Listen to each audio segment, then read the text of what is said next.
Good afternoon, everybody. Christine Barconi here in the NBC4i Streaming Center, joined by meteorologist Liz McGiffin, and we're talking bugs again. It's Oh, just yeah. fantastic. Not Thanks. just bugs, big bugs. We're talking cicadas, the brood 10 once every 17 year, really big bug. Thanks, Liz. We appreciate that. I'm trying to get myself hyped up for it. I'm not a bug person, but I'm trying to live in the unique experience that we're about to have. Listen, I came from Eastern Ohio about 4 years ago, and about 4 years ago, we had whatever brood lives out there come out, and it was just... it was absolute hell. We're on the internet, and I can say that. So, and you know what? That was, I think, literally the quote that came to us from the Bug Doc. So, yes. even as someone who celebrates this, that was kind of the best description for it. All right, so we have some not so hot news about it because of the warmer temperatures we were experiencing. The cicadas could be emerging in some places of Ohio earlier than anticipated because of soil temperatures. Now explain that to us, please. Yeah, so the weather, of course, controls a lot of things within nature, including the ideal time for cicadas to emerge. Which is never. That's true. By human standards, most of us would rather just not deal with them at all. But one thing that I've found interesting trying to look into this phenomenon too is that cicadas spend most of their life underground, anywhere from 2 to 17 years hanging out under there. But in the case of this brood 10 that's coming out every 17 years, which should be the end of May through the month of July, the conditions that they're looking for will be a soil temperature of 64 degrees. And so, is the web story attached that just went up about Oh, yes, it's there. We're in the web story.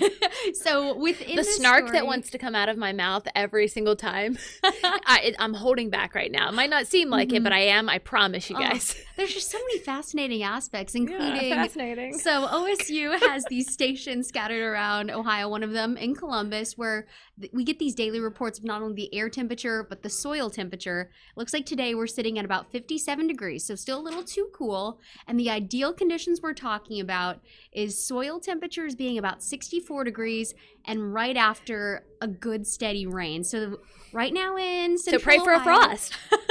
You know, Christine's praying for a frost, but the thing that I found interesting too is that some areas, especially down to the south, so states like Tennessee, into the Carolinas, they've been hitting those warmer temperatures, which gradually warms the ground, nearly a month earlier over the last 30 years. There's a group called Climate Central that just put out some data, so I have several of those links in there as well, showing that areas like Chattanooga, about 36 degrees, or 36 days rather, above their normal emergences when they've hit those soil temperatures. God Ideal bless for Tennessee. a cicada. Let's hold on. I don't want to interrupt you really quick, but Bree Pitcock just posted a picture.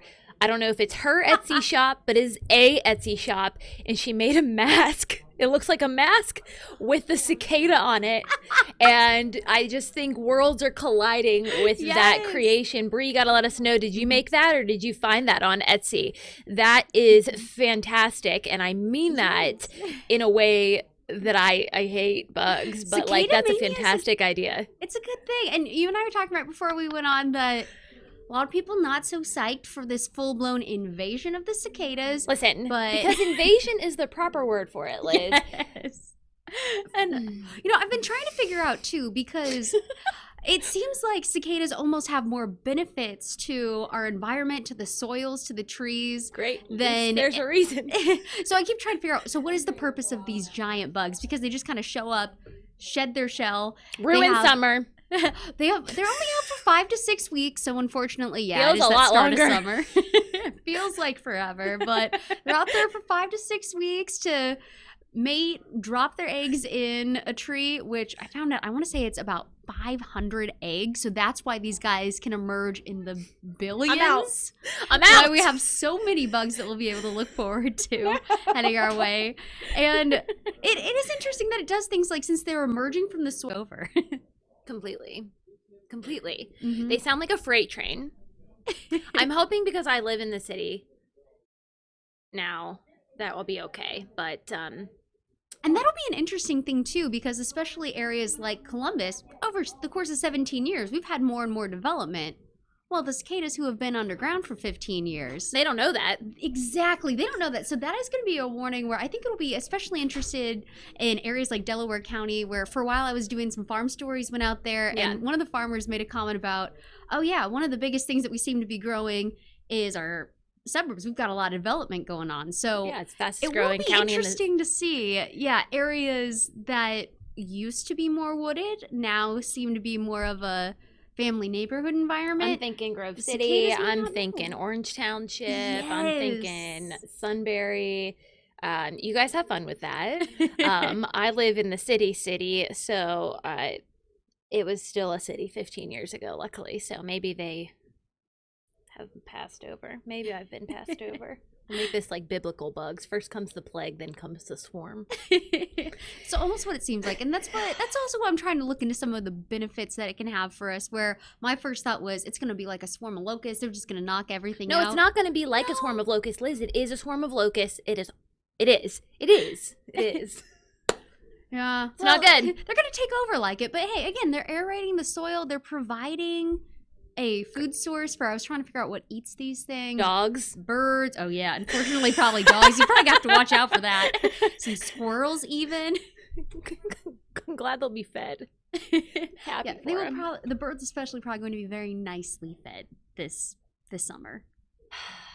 Great. Can't wait. Thanks so much for your insight. Actually, I do thank you for being here and taking an interest in this because all these cicada stories, it's all you, girl. It's all you.